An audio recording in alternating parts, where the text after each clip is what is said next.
Hello Yamers! For today's video, tayo ay kakain ng goto. Kumakain din ba kayo nito?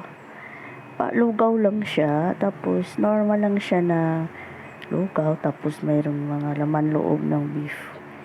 Or pwede mo lagyan ng egg. Tapos mayroon siyang mga spices. Masarap siya guys, gusto ko siya. Kaya niyaya ko silang dalawa nang kakain kami dahil masama pa rin ang aking pakiramdam.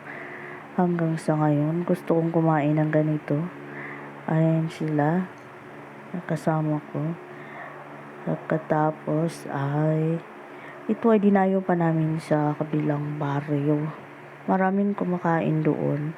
Actually, maraming beses na rin kaming pumunta diyan. Dahil dinadayo yung kanilang mga luto na ganyan. Meron silang gotong Batangas, yung sabaw lang, at saka yung mga laman.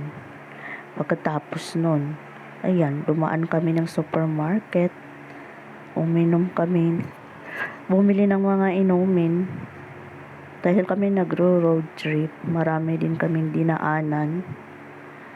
Ayan ang kanya bahay tasoy. So, ayan lang siya guys. Ayan ay malapit na sa aming bahay. So, hanggang dito na lang, Yamers. Thank you for watching. Huwag kayong magsawang manonood ng aking mga videos. Thank you so much. Salamat nga pala sa mga followers ko at sa mga magpapalo pa.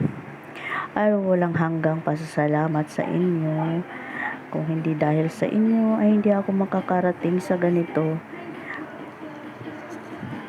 So, God bless you all. Mababalikan ko rin kayo. Hindi ko na-follow.